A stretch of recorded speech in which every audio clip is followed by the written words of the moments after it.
I'm here with Lauren Brown, the Pender County 4-H agent, and we're going to talk about the ways that 4-H connects communities, schools, and families.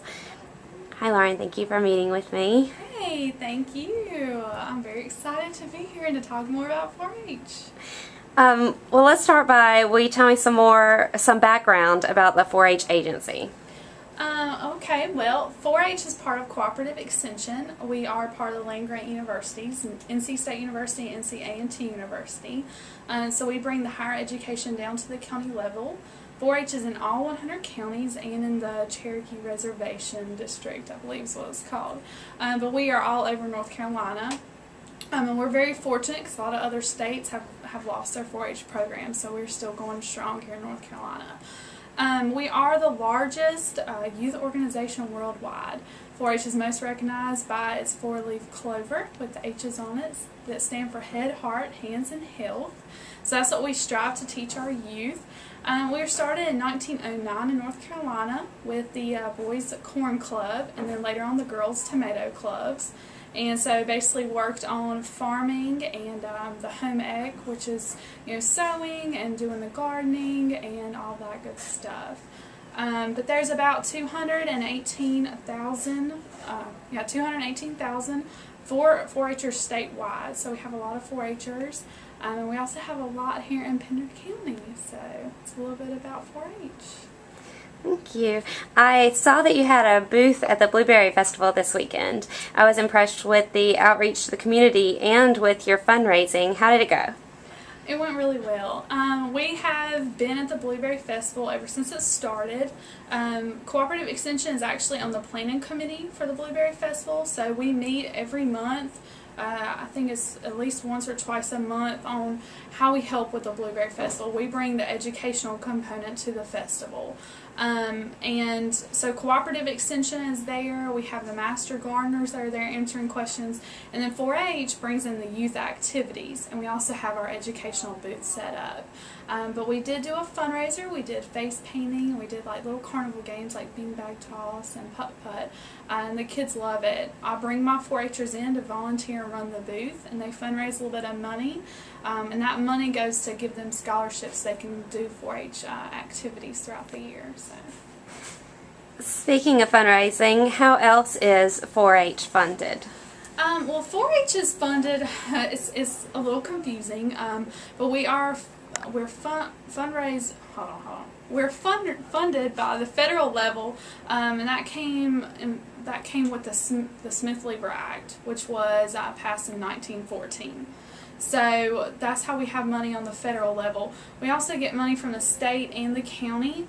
So for instance, like my salary or other agents' salaries can be 50-50. 50% is funded by the state or 50% is funded by the county. There are some agents that are 100% funded by the county. So we get split money through all three. In what other ways do you work with the community? Are there some other agencies that you work with? There are. We work with almost everybody.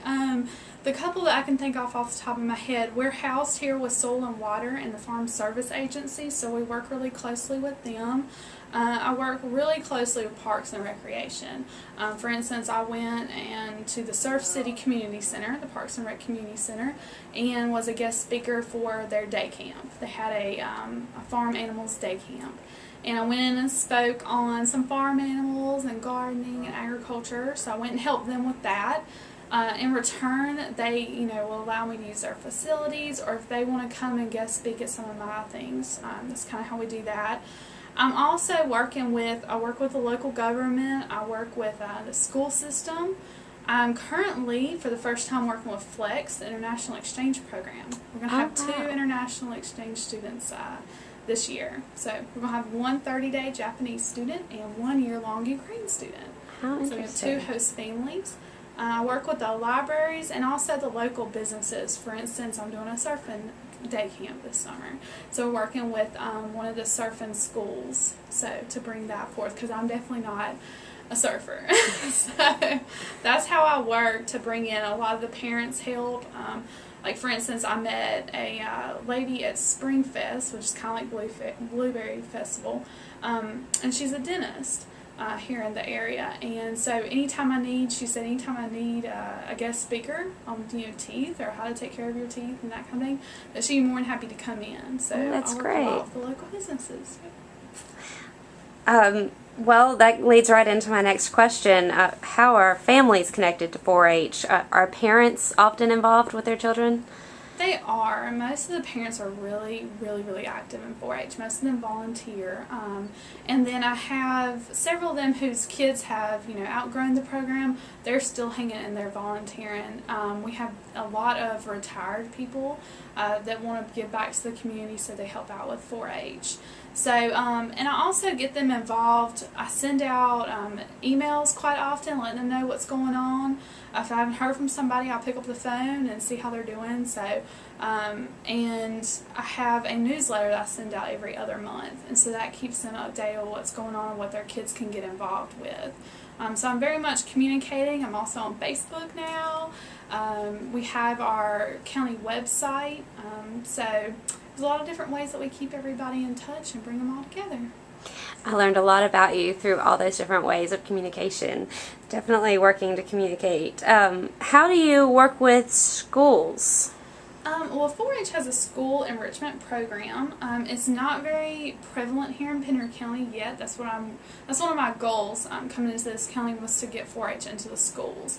Right now, my role in the schools is more guest speaking and helping out with curriculum.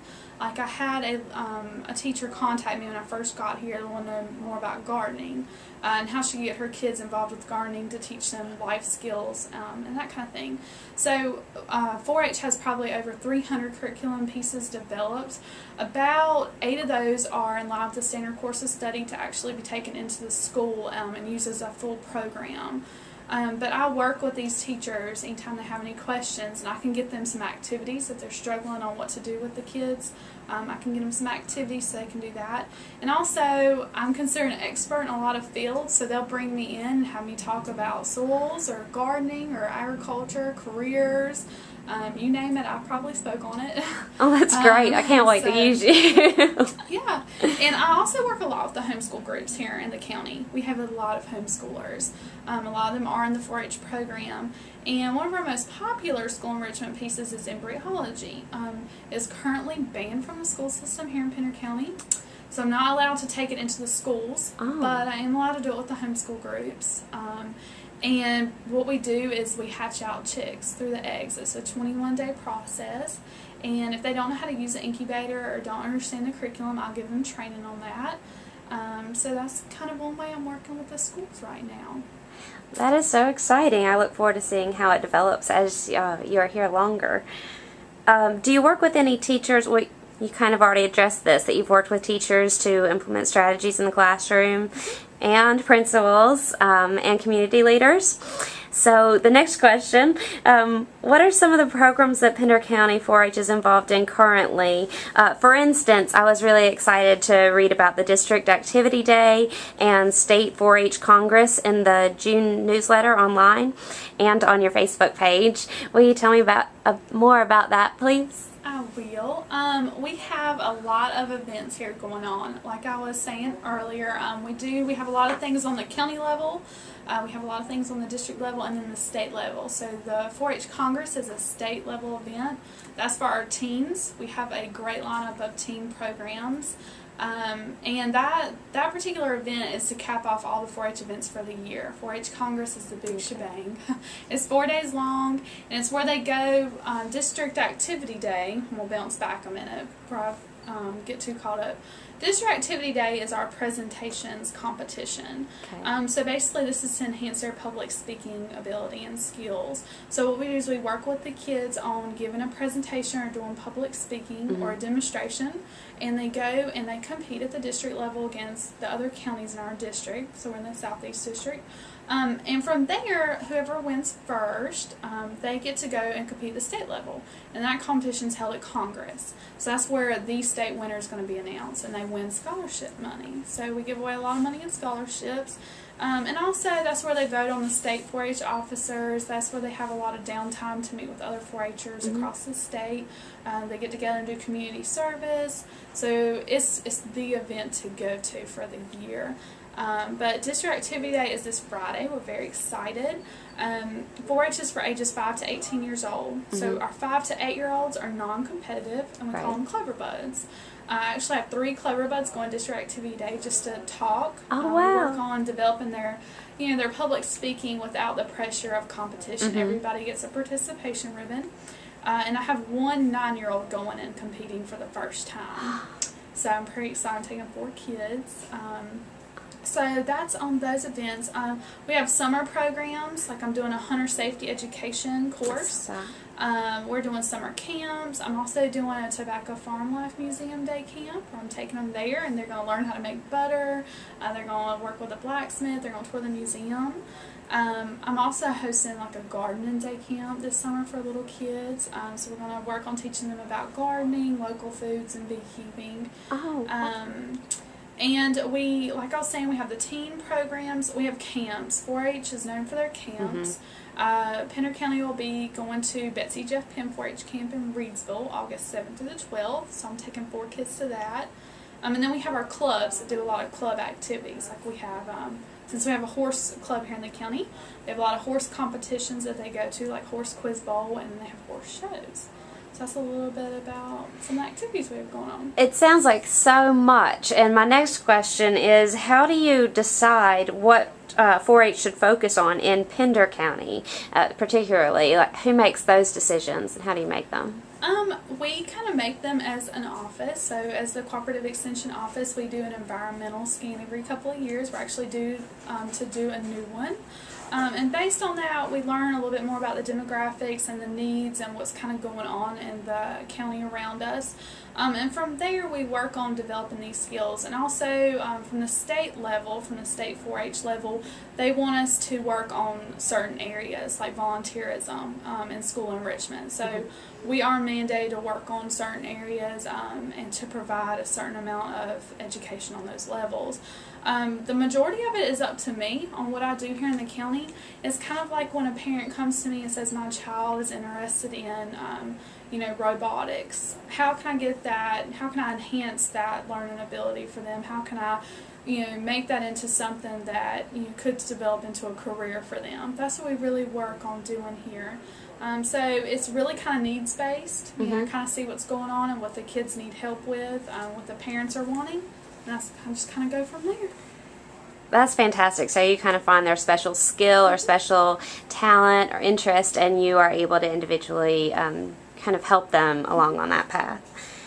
One more question.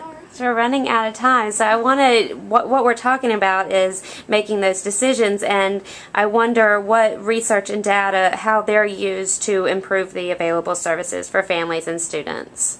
Okay, well, at the state level, our state 4-H office, they work on doing the research, and basically they follow 4-Hers long term to figure out what is impacting them. We do it on the county level more by the program. So, for instance, I did a public speaking program and taught the kids about presentation skills and public speaking skills. At the end of that, I evaluated them. I asked them, what did they learn? Did they improve? What did they like the most? What did they least like? And from that, I gathered that I didn't do enough moving around activities. So it's kind of difficult with public speaking. How do you get the kids up and moving? But it's good to hear their feedback, and a lot of them improved their skills and felt more comfortable after the workshop. So it lets you know if you're doing a good job or what you need to improve on for the next time around. But that's pretty much how we do things on the county level. And we have a plan of work that we do, and we it's all based on that needs assessment, and that's how we further improve what we're doing in the county. Well, it has been a pleasure, and I really look forward to working with you more, both as a teacher and also personally. I think that I would love to get involved volunteering with you. Thank you so much for your time. Thank you for coming